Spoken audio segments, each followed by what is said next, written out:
वचन, ये वचन प्यारा वचन, ईशु मसीह का प्यारा वचन, पाव को दीप को राह को रोशन, ये है मसीह का प्यारा वचन, ये है वचन। परमेश्वर के धन्य नाम की महिमा हो। प्रभात मनन के सत्र 2057 में आप सभी का बहुत ही विनम्रता के साथ स्वागत करता हूं। आइए आज के मनन के लिए हम एक और बार पढ़ते हैं इब्रानी अध्याय 11 पद 3। विश्वास ही से हम जान जाते हैं कि सारी सृष्टि की रचना परमेश्वर के वचन के द्वारा हुई है, और ये नहीं कि जो कुछ देखने में आता है वह देखी हुई वस्तुओं से बना हो। कल के मनन में हम ये देखे थे कि यद्यपि महाविस्फोट अथवा बिग बैंग के लिए ऊर्जा का उद्गम के संबंध में नास्तिक वैज्ञानिकों को कोई जवाब तो है नहीं, पर हम जो मसीह विश्वासी है ये बात अवश्य जानते हैं कि हर एक सृष्टि के पीछे कार्यरत ऊर्जा का उद्गम स्वयं परमेश्वर ही है। लेखक कहता है, विश्वास ही से हम जान जाते हैं कि सारी सृष्टि की रचना परमेश्वर के वचन के द्वारा हुई है। उत्पत्ति की पुस्तक के प्रथम अध्याय में हम देखते हैं कि परमेश्वर के वचन से अर्थात परमेश्वर के आदेशानुसार मनुष्य को छोड़कर अन्य सभी सृष्टि अस्तित्व में कैसे आई है।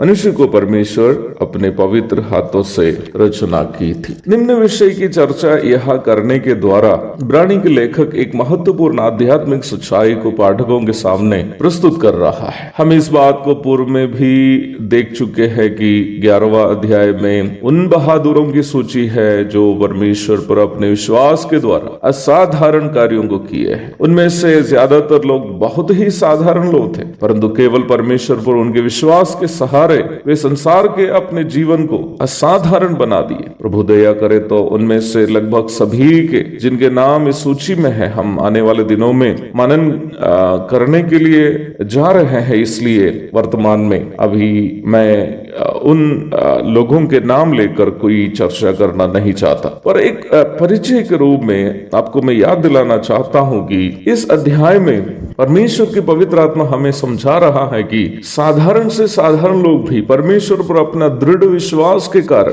कैसे अपने जीवन असाधारण तथा अनमोल बना सकता है। हर एक दृश्य तथा अदृश्य वस्तुओं को अपने वचन से सृष्टि किए हुए अदृश्य परमेश्वर के वचन पर हमारा विश्वास आज भी ऐसे ऐसे कार्यों को जो मानसिक नजरों में असाधारण है करने के लिए विश्वास करने वालों को सक्षम बनाता है। सन 1997 में मेरे 19वां उम्र में प्रभु की सेवा का बुलाहट मुझे मिला था, परंतु लगभग 2003 तक मैं अपने आप को सुसमाचार प्रचारक बनने लायक नहीं समझता था और आज भी नहीं समझता।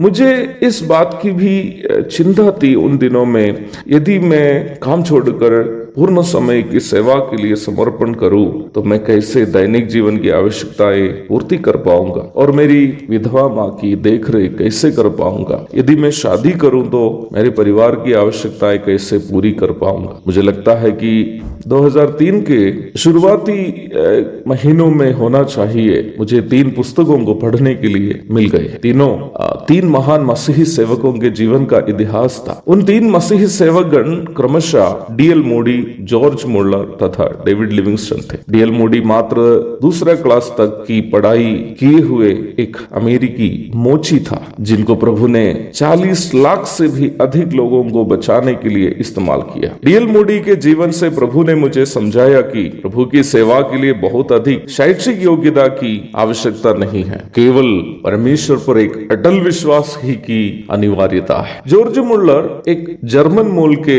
मिशनरी था जो लंदन में सेवा करता था। केवल प्रार्थना की मदद से 2000 से भी अधिक अनाथ बच्चों की देखरेख करने के लिए प्रभु ने उनका इस्तेमाल किया, जिनके द्वारा खुला गया अनाथ आश्रम आज भी लंदन में है। मुल्लर के जीवन से प्रभु ने मुझे समझाया कि प्रभु की सेवा करने के लिए आर्थिक क्षमता की जरूरत नहीं है, केवल परमेश्वर पर विश्वास ही काफी है। इन दिनों में डेविड लिविंगस्टन का जीवन था जो मुझे रुला दिया था। अंधकारमय अफ्रीकी जंगलों में वास करने वाले वनवासी आदिवासी इंसानों को ज्योति की राह में लाने के लिए अथाह प्रयास किए हुए इस स्कॉटलैंड मिशनरी का जीवन सेवकाई में आत्मसमर्पण का पाठ मुझे सिखाने के लिए परमेश्वर उपयोग किया। अफ्रीका के ऐसी अवर्णनीय तथा अत्यधिक कठिन परिस्थितियों में जो शब्दों से समझाना मुश्किल है, अपना रूप बिगड़ जाने के बावजूद, अपने प्रिय लोगों को खो जाने के बावजूद एक छोटा सा झोपड़ी के नीचे रहकर अफ्रीका के लिए अपना जीवन संपूर्णता समर्पित इस महान मिशनरी का जीवन मुझे वास्तव में हिलाकर रख दिया था। डेविड लिविंगस्टन के धन्य जीवन के द्वारा प्रभु ने मुझे सिखाया कि सेवकाई के दरमियान कठिन परिस्थितियों का सामना करने के लिए परमेश्वर पर हमारा विश्वास ही काफी है। 2003 अगस्त महीने में शुरू हुए मेरे और जास्मिन की मिशनरी यात्रा अगले महीने में 20 वर्ष पूर्ण रही है। प्रभु ने हमें बीते 20 वर्षों से यही सिखाते आ रहे हैं कि जिस पर हमने विश्वास किया वो कभी हाथ नहीं छोड़ेंगे। एक और शुभ दिन की धन्य कामनाओं के साथ आज का मनन में यहाँ समाप्त कर रहा। प्रभु आप सबको आशीष दे, आमीन।